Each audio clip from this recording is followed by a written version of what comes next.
नमस्कार दोस्तों, आप लोग कैसे हैं। आशा करता हूँ आप लोग स्वस्थ होंगे, साथ ही अपनी पढ़ाई को लगन पूर्वक कर रहे होंगे। दोस्तों, मैं आज इसी कड़ी में आप लोगों के सामने गोरखा शासन, साथ ही कत्यूरी शासन के बारे में और चंद वंश के शासन के बारे में आज ये श्रृंखला लेके उपस्थित हुआ, जो आपकी प्रतियोगिता परीक्षा में पूछे जा सकते हैं। आइए शुरुआत करते हैं इस श्रृंखला का पहला प्रश्न।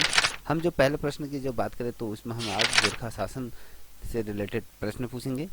देखिए, महेंद्र चंद्र और गोरखाओं के बीच जो युद्ध हुआ था, वो निर्णायक युद्ध किस स्थान पर हुआ था। पहले ही क्वेश्चन में बना देता हूँ, आपको पता होना चाहिए। वो युद्ध आपके हॉलबाग अल्मोड़ा जनपद के अंतर्गत आता है। ठीक है, ये एक विकासखंड के तौर पर अभी वर्तमान समय में जाना जाता है। तो महेंद्र चंद्र और गोरखाओं के बीच जो हॉलबाग का जो युद्ध हुआ था, वो किस वर्ष इसे ये हुआ था, ये आपको बताना है। 1804 में हुआ था या 1790 में हुआ था या 1779 में हुआ था या 1791 में हुआ था। तो दोस्तों, इसका जो सही आंसर दूं तो ये आपके 1790 में हॉलबाग के मध्य महेंद्र चंद्र और गोरखाओं के बीच ये निर्णायक युद्ध हुआ था। यहाँ पर अगर मैं बात करूं, जनवरी 1790 में जो हस्त दल चौतरिया था, अमर सिंह थापा जो सूरवीर थे, और साथ ही अगर मैं बात करूं थापा के नेतृत्व में यहाँ पर कुमाऊं पर आक्रमण हुआ था। और जब ये आक्रमण हुआ तो यहाँ पर महेंद्र चंद्र की हार हुई थी और उसके पश्चात महेंद्र चंद्र यहाँ से उनको भागना पड़ा। और उसी दौरान अगर हम बात करें, कुमाऊं क्षेत्र में गोरखाओं का यहाँ पर क्या हुआ था, आधिपत्य स्थापित हो गया था। कभी क्वेश्चन बनता है कि किस मंथ में ये युद्ध हुआ था, तो जनवरी 1790 में हस्तिदल चौतरिया और अमर सिंह थापा, साथ ही अगर हम बात करें सूरबीर थापा के नेतृत्व में ये आपके कुमाऊं पर यहाँ पर आक्रमण किया गया। अब कभी क्वेश्चन बनेगा कि कुमाऊं पर गोरखाओं के द्वारा किसने इसका नेतृत्व किया, तो ये तीन जो गोरखाओं के जो बेहतरीन सिपा सलार थे, जैसे हस्तिदल चौतरिया था और अमर थापा, साथ ही सूरबीर जो थापा के नेतृत्व पर यहाँ पर क्या हुआ था, आक्रमण हुआ था। ठीक है, अब बात करते हैं यहीं दूसरे प्रश्न की बात करते हैं। दूसरा प्रश्न कह रहा है कि किस प्रशासन के समय में स्त्रियों का छत पर जाना दंडनीय अपराध घोषित कर दिया था। ये आपको बताना बहुत ज्यादा महत्वपूर्ण प्रश्न है, कई दफे क्वेश्चन पूछा गया।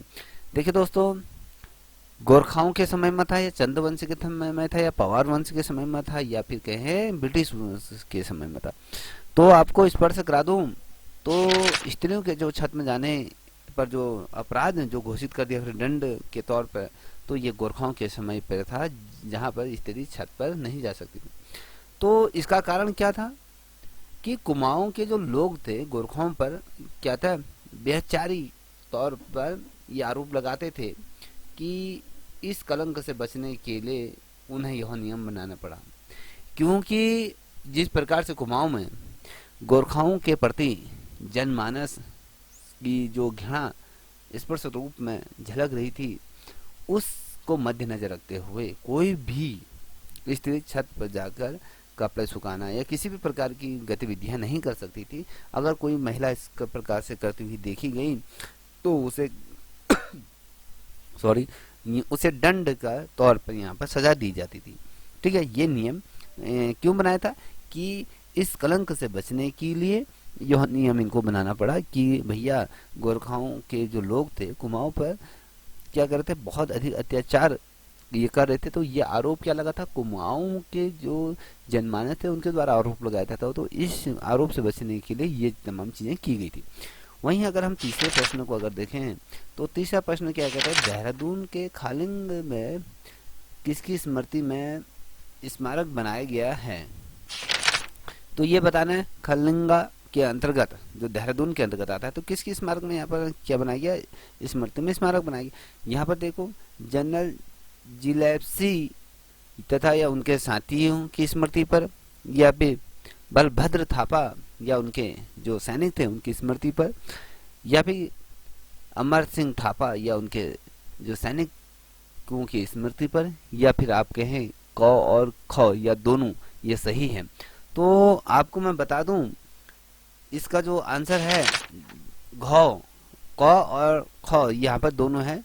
क में क्या कहा गया है, जो जनरल जेलेस्पी और तथा उसके जो साथी थे, सिपाही थे, उनकी स्मृति पर साथी अगर हम बात करें, और बलभद्र थापा तथा उनके जो सैनिकों की स्मृति पर यहाँ पर क्या बनाया गया था, स्मारक यहाँ पर बनाया था। ठीक है, वहीं पर आप देखोगे चौथे नंबर का प्रश्न, चौथे नंबर का प्रश्न क्या कह रहा है, अंग्रेजों के साथ गोरखाओं के टकराव के समय नेपाल के प्रधानमंत्री कौन थे। जिसमें अंग्रेजों के मध्य और गोरखाओं के मध्य में जिस समय यहाँ पर युद्ध चल रहा था, तो उस समय नेपाल का प्रधानमंत्री कौन था। यहाँ पर देखिए, यहाँ पर दिया हुआ है पृथ्वी नारायण शाह था, या भीमसेन थापा था, या अमर सिंह थापा था, या रण बहादुर थापा था। तो दोस्तों इस चौथे नंबर का जो प्रश्न है उसके अंतर्गत अगर बताऊं, यहाँ पर जो आपका ख है, भीमसेन थापा यहाँ पर क्या थे, उस समय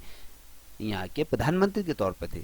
ठीक है, क्योंकि इनके कारण क्या हुआ था, यहाँ पर विस्तारवादी नीति का यहाँ पर इनके द्वारा अनुसरण कराया गया था, और तो और गोरखाओं ने और अंग्रेजों में जो 200 ग्रामों पर यहाँ पर कब्जा कर लिया अंग्रेजों से। देखिए, अंग्रेजों से गोरखाओं ने क्या करा था, यहाँ पर 200 ग्रामों पर यहाँ पर क्या कब्जा कर। ठीक है, ये पता होना चाहिए। अभी कभी क्वेश्चन बनेगा कि भैया 200 ग्रामों पर किसके द्वारा कब्जा कर लिया गया था, गोरखाओं और अंग्रेजों के मध्य जब युद्ध हुआ था, गोरखाओं द्वारा यहाँ पर क्या कर लिया था, 200 ग्रामों पे कब्जा कर लिया था। तो बाद में ये क्या होता, अंग्रेजों के मध्य भीषण युद्ध हुआ, तो उसके बाद इनको हार का सामना करना पड़ा।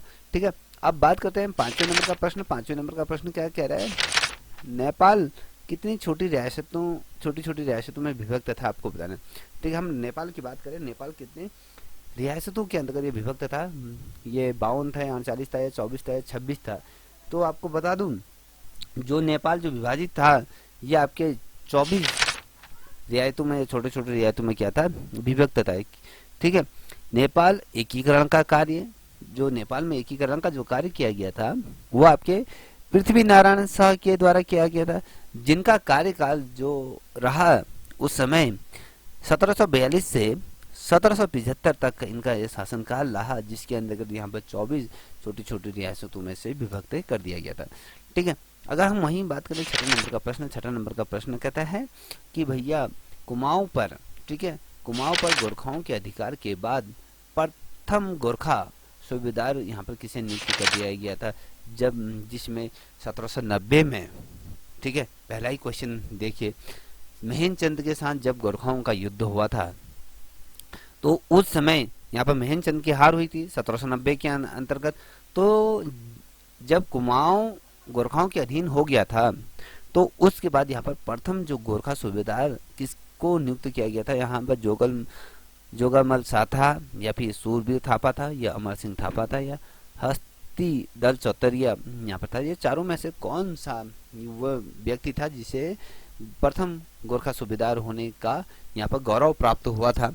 तो आपको मैं बता दूं, वो आपका जोगामल शाह जी थे, उनको यहाँ पर प्रथम गोरखा सूबेदार के तौर पर नियुक्त किया गया था।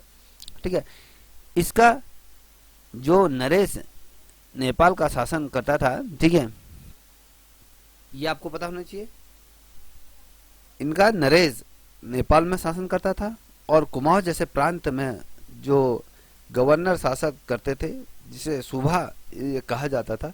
तो कभी क्वेश्चन बनता है कि सूबा किस चीज से कहा जाता है, किस चीज को कहा जाता है, जब कुमाऊं जैसे प्रांत में यहाँ पर किया गया था, शासन किया था, तो उसे सूबा के तौर पे इसे अंगीकृत किया गया था। ठीक है, वहीं अगर हम बात करें जो आपका ये 7वें नंबर का प्रश्न है, यहाँ पर कह रहा है कि कुमाऊं में, देखिए 7वें नंबर का देखिए, कुमाऊं में पहला भूमि बंदोबस्त किसके द्वारा यहाँ पर लगाया गया था, किसने किया था, ये आपको पता होना चाहिए।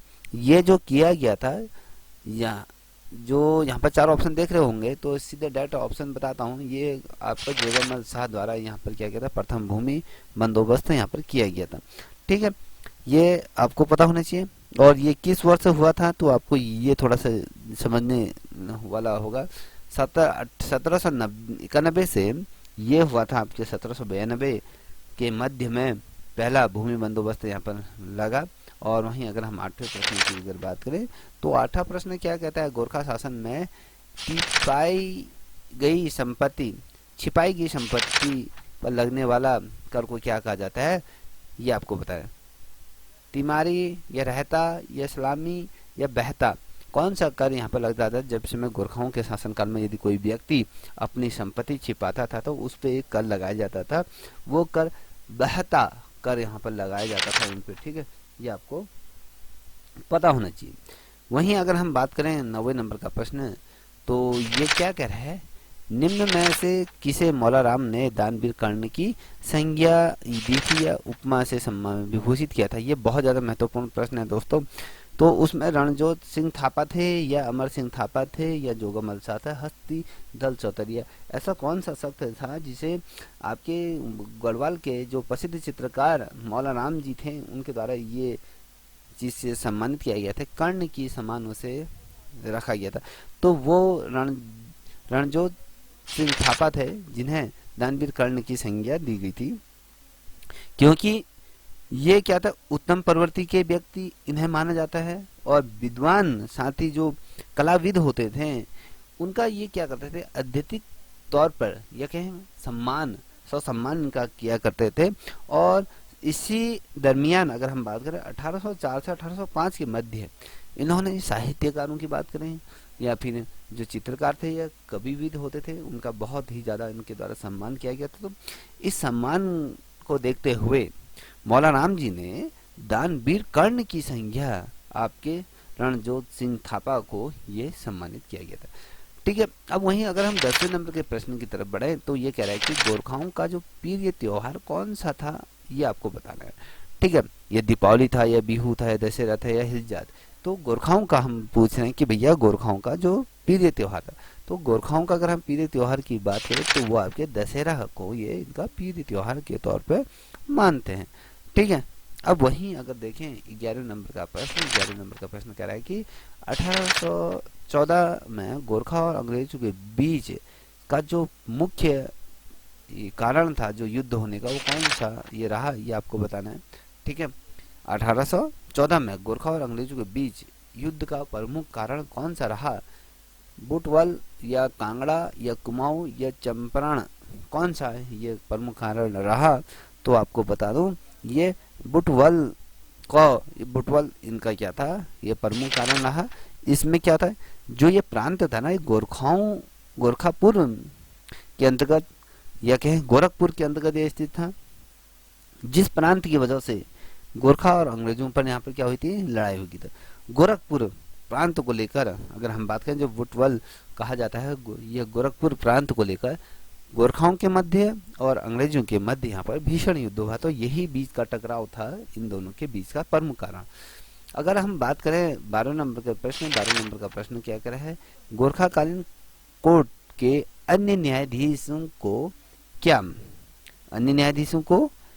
क्या कहा जाता था, ये आपको बताना है कि भैया इन न्यायाधीशों को किस रूप में सम्मानित किया जाता है, किस रूप में बोला जाता था, तो ये आपको बताना है।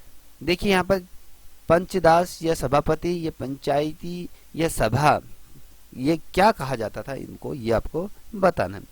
देखिए दोस्तों, अगर मैं बात कहूँ, जो न्यायाधीश होते थे उस समय, तो उनको यह सभा कहा जाता था, किसमें गोरखाकालीन जो कोर्ट के जो अन्य जो न्यायाधीश होते थे उनको सभा के रूप में उल्लेखित किया जाता था।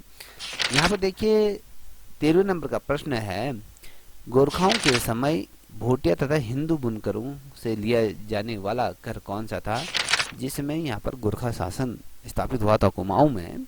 तो उसमें भोटिया जनजातियों से और हिंदू जो बुनकर होते थे, जो तमाम चीजें जो बुनते थे, चाहे दन बुनते थे या कपड़े या बनियान बुनते थे, तो उन लोगों से एक प्रकार से कर लिया जाता है मरो या बहता या निझरी या टान, इनमें से कौन सा कर उनसे लिया जाता था? तो दोस्तों आपको मैं स्पष्ट करा दूं, ये आपके घौ टान कर उनसे लिया जाता था, भोटियों से और हिंदू बुनकरों से टान कर ये लिया था। कभी क्वेश्चन क्या बना, टान कर गोरखाओं के शासनकाल में किन से लिया जाता था, ठीक है, ये आपको पता होना चाहिए। ये भोटिया साथ ही आपके हिंदू बुनकरों से लिया जाता था। 14 नंबर का प्रश्न देखिए, 14 नंबर का प्रश्न क्या कह रहा है, ये कह रहा है गोरखा काल में पुंगाड़ी कर क्या था, ये आपको बताना है।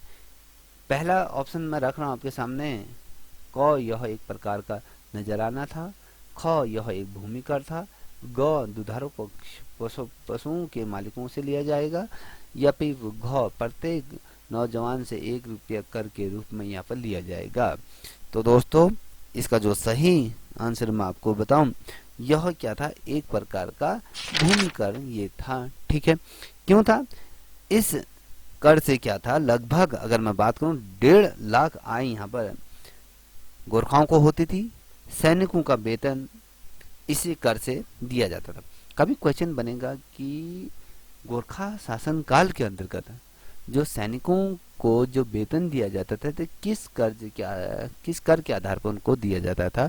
तो ये जो भूमि कर जो लिया जाता था लोगों से, भूमि कर के रूप में जो कर लिया जाता था, जिसे हम पुंगाड़ी कर कहते थे, ये आपके गोरखाओं के सैनिकों को दिया जाने वाला कर था, जिसमें 1.5 लाख रुपए की यहाँ पर धनराशि इकट्ठी होती थी। ठीक है, अब बात करते हैं 15 नंबर का। तो 15 नंबर का, गोरखा कालीन कोर्ट कहाँ मौजूद थी, ये आपको बताना है।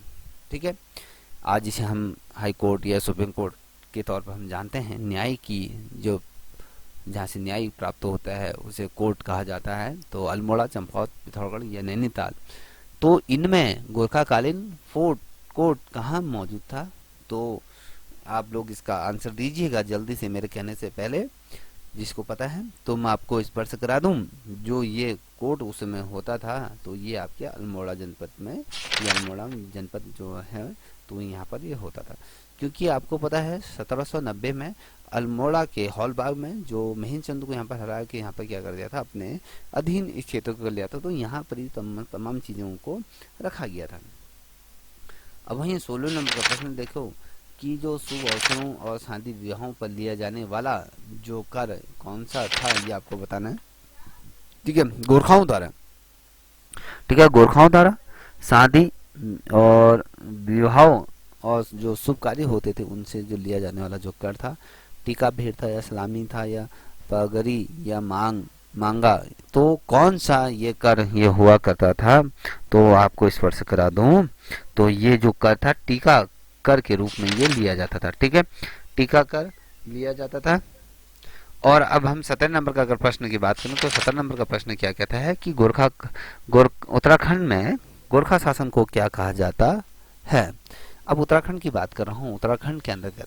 ठीक है, गोरखा शासन को क्या कहा जाता है, आप सभी को इस क्वेश्चन का आंसर आता होगा कि बिचारी या गोरख्याली या कुशासन या सुबह। तो आपको बता दो ये गोरख्याली कहा जाता था। ठीक है, अब वहीं 18 नंबर के प्रश्न की तरफ बढ़ रहे हैं। तो 18 नंबर का प्रश्न क्या कह रहा है, देखिए ये कह रहा है निम्न में कौन ब्रिटिश जनरलों में योग्यतम सेनापति था। ठीक है, ब्रिटिश हुकूमत के अंतर्गत जो ब्रिटिश जनरलों में सबसे बेस्ट सेनापति किसे माना गया है, ये आपको बताना है। क मेजर जनरल आक्टरलोनी, या फिर ख मेजर जनरल बुट, या मेजर जनरल जिलेस्पी, या मेजर जनरल माले। तो कौन ऐसा शख्सियत था जो इसमें से सबसे बेस्ट था। तो आपको बता दूं इसमें जो सबसे बेस्ट था वो सेनापति अटानी लोनी, ये क आपका क्या है, पहला सही है। ठीक है, तो ये क्यों था, क्योंकि इसमें गोरखाओं के खिलाफ जो भूमि छोड़कर ये भाग गए थे। ठीक है, ये आपको बताना है। अब बात करते हैं 19 नंबर का प्रश्न कि अमर सिंह थापा का पुत्र कौन था, उसका नाम क्या था। हस्तिदल या भीमसेन थापा या ममनसा या रणजोत सिंह थापा, ये कौन इसमें ये था, ये आपको बताना है। आपको बता दूं जो अमर सिंह थापा का जो पुत्र था ये आपका रणजोत सिंह थापा ये था। क्योंकि 1804 में जब अमर सिंह थापा और जो उसका पुत्र था रणजोत सिंह थापा ने गढ़वाल और कुमाऊं का जो प्रशासन इन्होंने क्या ले लिया था, अपने हाथ में ले लिया था। और 1804 के बाद नेपाल का राजा विक्रम सा ये बना। ठीक, ये आपको बताना। अब 20वें नंबर का प्रश्न देखिए। 20वें नंबर का प्रश्न क्या कह रहा है कि निम्न में से गोरखाओं के समय दास मंडी की केंद्र हरिद्वार में किस स्थान पर था। जिस समय गोरखाओं के समय में जो दास मंडी लगती थी वो हरिद्वार के किस जगह पर, किस स्थान पर ये लगती थी। कनखल में लगती थी, ज्वालापुर में लगती थी, भीम गोड़ा में लगती थी, रायवाला में लगती थी। तो ये आपको बताना है। तो जो ये मंडी जो सस्ती थी दोस्तों, वो आपको भीमगोड़ा नाम स्थान पर ये सस्ती थी, ये आपको पता होना चाहिए। ठीक है। अब कभी क्वेश्चन क्या बनता है कि अगर कि भीमगोड़ा नामक स्थान किस लिए प्रसिद्ध है, तो आपको पता होना चाहिए कि उस समय गोरखाओं के समय में यहाँ पर दास मंडी को लगाया जाता था। इसका जो केंद्र था हरिद्वार ये था, तो हरिद्वार के भीमगोड़ा में इसे लगाया जाता था। अब वहीं 21वें नंबर का प्रश्न देखिए। 21वें नंबर का प्रश्न कह रहा है कि राहुल कात्यायन ने राहुल सानिकित्यान ने किसको भीष्म की संज्ञा पर दी थी, विभीषण की संज्ञा दी थी, कहने का मतलब है। देखिए, जो विभीषण की जो संज्ञा दी थी यह शिवदेव जोशी को दी थी, नरभूत शाह को दी थी, हर्षदेव जोशी को दी थी, हस्तदल चौतरिया को दी थी। तो आप सभी को पता होगा कि हर्षदेव जोशी को ही ये संज्ञा दी गई थी कि घर का भेदी लंका धावे। जो ये कहावत है ये इन पे सटीक बैठती है, क्योंकि हर्षदेव जोशी के ही करतूतों की वजह से उत्तराखंड में गोरखाओं ने अपना शासन स्थापित किया। साथ ही इसी प्रकार से इन्होंने कुमाऊं, गढ़वाल इन क्षेत्रों में अपना शासन करा, और हर्षदेव जोशी के ही प्रयासों के वजह से उत्तराखंड के जो जनमानस है उन्हें कहीं ना कहीं लंबे समय तक एक दर्द या कहें या एक मुसीबतों का सामना यहाँ पर करना पड़ा, क्योंकि इसने अपने निजी स्वार्थ के लिए इस प्रकार का कृत्य करा, जिसकी वजह से उत्तराखंड में गोरखाओं का आगमन हुआ। अब देखिए 22वें नंबर का प्रश्न करा कि गोरखा आक्रमण के समय कुमाऊं में चंद वंश का शासक कौन था, यह आपको बताना। महेंद्र चंद था, या प्रद्युमन शाह था, या मोहन चंद था, या बाज बहादुर चंद था। तो आप सभी को पता है कि 1790 में जिसे हॉलबाग के मैदान में जिसे मारकर भगा दिया था वो क्या था, आपके महेंद्र चंद्र को यहाँ पर परास्त करके भगा दिया था। ठीक है। अब बात करते हैं 23वें नंबर का प्रश्न। वह नेपाली राजा कौन था जो संन्यास लेने के बाद स्वामी निपुणानाथ कहलाए। ठीक है, ये आपको बताना है। तो उसमें हस्तदल चौतरिया था, या फिर रणजोत सिंह थापा था, या रण बहादुर शाह था, या अमर सिंह थापा था। कौन सा वो व्यक्ति था ये आपको बताना। दोस्तों आपको स्पर्श करा दूं, वो व्यक्ति जो था तो वो 23वें नंबर का प्रश्न ये देखिए, रण बहादुर शाह था जो नेपाल का जो शासक था। उसके बाद इन्होंने संन्यास लिया था, बाद में ये स्वामी निपुणानाथ के रूप में ये कहलाने जाने लगे। ठीक है। अब वहीं अगर हम 24वें नंबर का प्रश्न देखें, 24वें नंबर का प्रश्न क्या कह रहा है, देखिए, गोरखाओं की ओर से 1812 में उत्तराखंड में भू राज व्यवस्था किसने यहाँ पर प्रारंभ की थी, किसने की थी, ये आपको बताना। ठीक है। जो ये भू व्यवस्था जो लागू की गई थी वो काजी बहादुर भंडारी ने की थी, या भैरव सिंह थापा ने की थी, या फिर अमर सिंह थापा ने की थी, या फिर आपके कुंवर वीरभद्र ने की थी।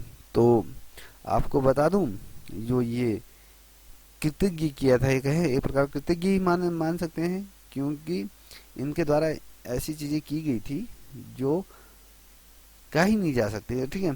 24वें नंबर का प्रश्न है, तो ये काजी बहादुर भंडारी वो व्यक्ति थे। ठीक है। अब बात करेंगे 25वें नंबर का प्रश्न की। 25वें नंबर का प्रश्न क्या कह रहा है ये देखिए। ये कह रहा है किसके शासनकाल में कहावत थी कि ब्राह्मणों के पैर पूजे जाते हैं पर सिर नहीं, ये आपको बताना है। ठीक है। ब्राह्मणों के पैर पूजे जाते हैं और सर नहीं, ये ब्रिटिश शासन में कहा जाता था या गोरखाओं के शासन में कहा जाता है, पवार शासन के समय का, चंद्रवंश के शासन में कहा जाता था। जो ये कहा गया था वो आपके गोरखा शासन में कहा गया था, क्योंकि गोरखा यहाँ जब उत्तराखंड में आए तो यहाँ से लूटपाट करके ये नेपाल तक गए और नेपाल के दरबार में ये पहुंचे, और जिसमें बोध होता है कि ब्राह्मण भी इसमें क्या थे, बराबर के भागीदारी थे, और जो ब्राह्मण आनाकानी इसमें करता था तो उसे चाबुक यहाँ पर पड़ती थी, क्योंकि जो तमाम चीज़ें यहाँ से लूट के ले जाते थे उनमें ब्राह्मण भी कहीं ना कहीं लिप्त पाए गए थे। तो इसलिए यदि वो इस कार्य को करने से मना करते थे तो उनमें चाबुक लगाए जाते थे। ठीक है। अब वहीं अगर हम 26वें नंबर के प्रश्न की बात करें तो गोरखा शासन में गोरखाओं की जो राजभाषा क्या थी, देवनागरी थी, नेपाली थी, गोरखियाली थी, ढुटियाली ये थी, तो ये आपको बताना है। तो गोरखाली क्या थी, इनकी राजभाषा के तौर पर ये मानते थे, और यह संस्कृति से निकली हुई, ये मानी गोरखियाली जो भाषा है वो संस्कृति से निकली हुई भाषा मानी जाती है। ठीक है। अब वहीं 27वें नंबर का प्रश्न देखिए। 27वें नंबर का प्रश्न क्या कह रहा है, 27वें नंबर के प्रश्न की अगर हम बात करें तो ये कह रहा है कि कुमाऊं पर गोरखाओं ने कितने वर्ष तक यहाँ पर शासन किया था। कुमाऊं के अंतर्गत गोरखाओं द्वारा कितने वर्ष तक यहाँ पर शासन किया गया था, 15 या 10.5 या 35 या 25 वर्ष तक। तो इनके द्वारा जो शासन किया गया था कितने वर्ष तक किया था, तो दोस्तों आपको बता दो 25 वर्ष तक इन्होंने यहाँ पर शासन किया था, और 1790 से लेकर 1815 ईस्वी तक इनके द्वारा शासन किया गया था। ठीक है, ये आपको बताना चाहिए, लिख लीजिए। 1700 यहाँ पर 90 लिख देता हूँ, और वहीं पर 1800 क्या मैंने क्या कहा 1815 तक ये पूरा शासन किया, पूरे 25 वर्ष इन्होंने क्या कहते हैं यहाँ पर शासन किया। वहीं अगर हम बात करें 28वें नंबर का प्रश्न, 28वें नंबर का प्रश्न क्या कह रहा है कि उत्तराखंड में किस गोरखा शासक ने पहला यहाँ पर आक्रमण किया था। उत्तराखंड में किस गोरखा शासक ने पहला आक्रमण किया था, या अमर सिंह थापा था, या रण बहादुर शाह था, या अशोक चल्य था, या चाकचल्य देव था, या काचल्य देव था। तो आपको बताना है वो शख्स कौन था जिसने सर्वप्रथम यहाँ पर आक्रमण करा। वो अशोक चल्य था। इसने जो आक्रमण किया था वो आपके 1191 ईस्वी में ये उत्तराखंड में पहला यहाँ पर क्या किया था, आक्रमण किया था, गोरखा शासक ये था। ठीक है। अब बात करते हैं वहीं 29वें नंबर का प्रश्न। 29वें नंबर का प्रश्न क्या कह रहा है, 1790 में कुमाऊं पर आक्रमण करते समय नेपाल का राजा कौन था, ये आपको बताना है। ठीक है। ये जोगामल शाह था, या रण बहादुर शाह था, या नर भूपाल शाह था, या पृथ्वी नारायण शाह था। तो कौन था उस समय, तो ये पृथ्वी नारायण शाह उस समय क्या थे, गढ़वाल के नेपाल के ये शासक थे। अगर हम बताएं रण बहादुर शाह, यह 1778 से 1804 तक ये नेपाल के राजा रहे, और जिनकी संरक्षिका रानी इंदिरा लक्ष्मी ये थी। ठीक है, ये आपको बताना। अब 30वें नंबर का लॉर्ड मोयारा किसका दूसरा नाम था, ये आपको बताना है। यहाँ पर 4 ब्रिटिश गवर्नरों के नाम दिए हुए हैं, तो उनमें से आपको ये पिक करना है। तो आपको बता दूं यहाँ पर लॉर्ड हैरिस्टन ये क्या थे, गौ वाला जो प्रश्न है ये सही है।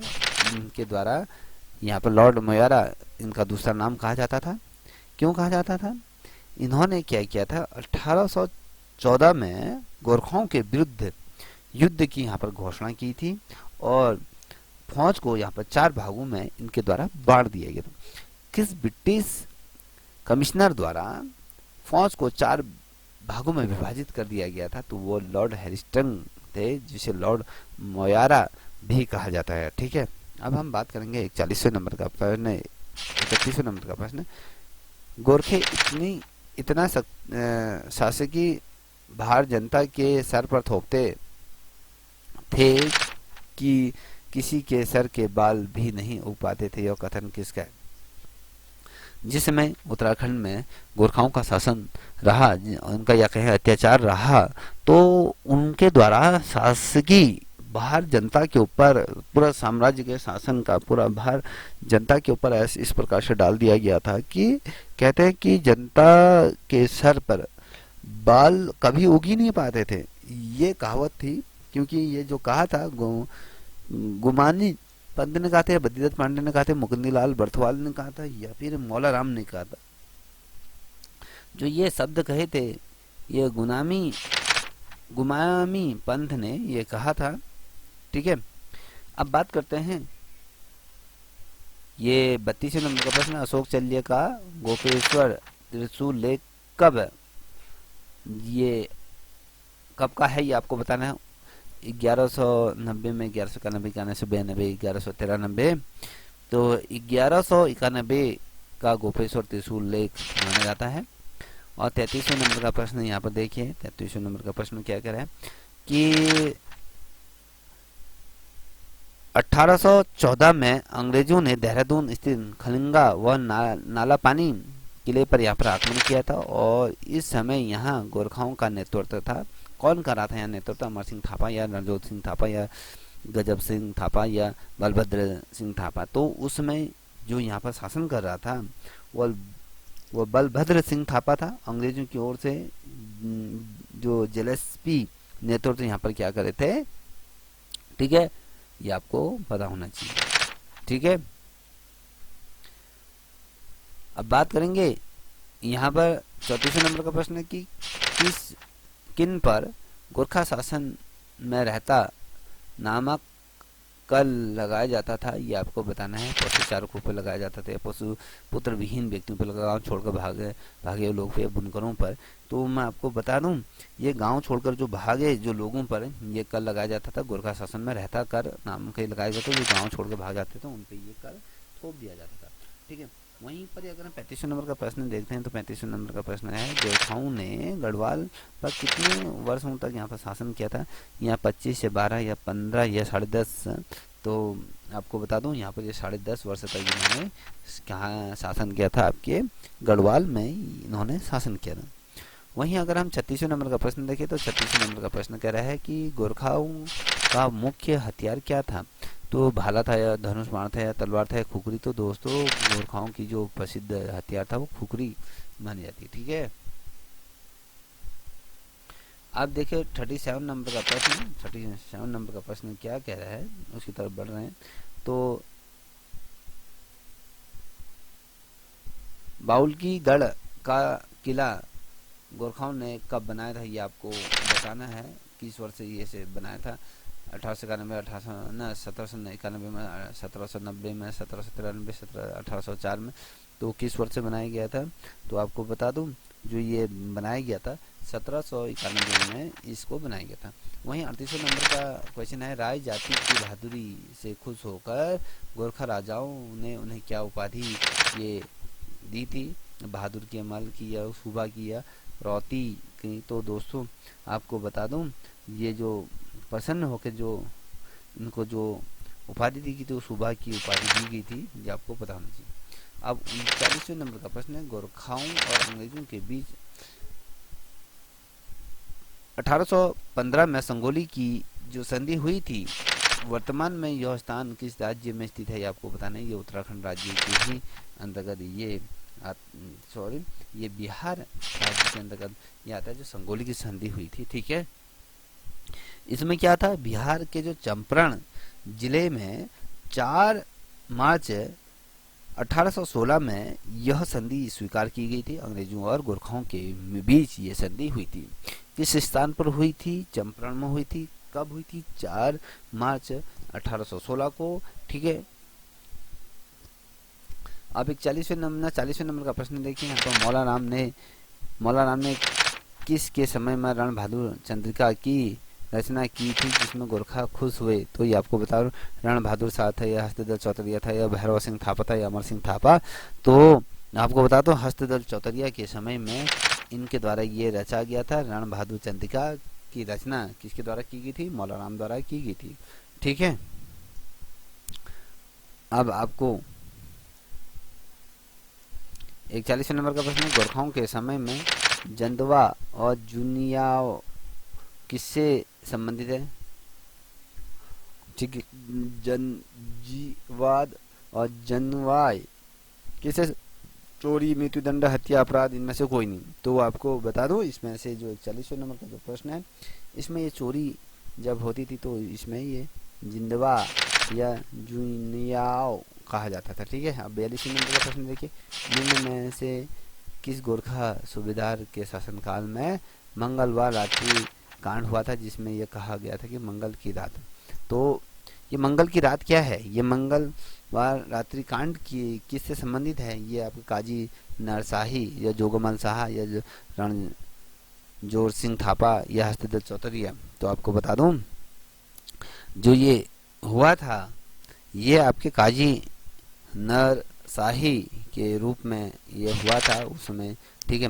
ये क्यों हुआ था कि नरसाही कुमाऊं का ये क्या था, दूसरा सबसे बड़ा सूबेदार माना जाता था, जो अत्यंत बड़ा ही क्या था, अत्याचारी और जालिम ये सूबेदार था। और इसके शासनकाल में बहुत अधिक क्या होता, नरसंहार हुआ था। यहाँ पर बहुत ज़्यादा व्यक्तियों को, जनमानस को मौत के घाट इसके द्वारा उतार दिया गया था। ठीक है। इसलिए कहा जाता है कि गोरखा सूबेदार के काल में मंगलवार की रात्रि कांड। ठीक है। ये अब देखिए यहाँ पर 43वें नंबर का प्रश्न है, ये गोरखाओं द्वारा पुत्र विहीन व्यक्तियों से लिया जाने वाला कर क्या कहा जाता था, या फिर जिनके पुत्र नहीं होते थे तो उनसे एक प्रकार से कर लिया जाता, मेजबानी या झिमरारी या मरो या रहता। तो कौन सा कर इनसे लिया जाता था, पुत्र विहीन लोगों से मरो, ये मरो कर लिया जाता था। 44वें नंबर का प्रश्न देखिए, इसमें कह रहा है निम्न में से कौन सा कर गोरखाओं द्वारा ब्राह्मणों पर लगाया जाता था, ये आपको बना, सलामी, टीका, भेंट या कुसही या पुनाड़ी। तो इनमें से कौन सा लिया जाता था, आपको बता दो कुसाही ये कर लिया जाता था। ठीक है। अब वहीं पर ही 45वें नंबर का प्रश्न देखिए, नेपाल शासक द्वारा संघोली की संधि को कब स्वीकार किया गया था। देखो आपको मैंने ये बता दें 4 मार्च 1815 को ये हुआ था। ठीक, ये आपको बताना है। चंपारण और बिहार के अंतर्गत आता है। देखिए इस श्रृंखला का अंतिम प्रश्न यहाँ पर कह रहा है कि गोरखाकालीन कोर्ट के मुख्य न्यायाधीश को क्या कहा जाता था, विचारी, विचित्र या न्यायाधीशी या पंचों, ये क्या कहा जाता था, तो यहाँ पर विचारी के रूप में इन्हें जाना जाता था। ठीक है दोस्तों। अब जो ये चंदों की भूमि भू राजस्व नीति और कुछ ऐसे प्रमुख कर थे जो किलों पर लगाए जाते थे, तो ये श्रृंखला मैं प्रत्यक्ष तौर पर आपके सामने लेके उपस्थित रहूँगा।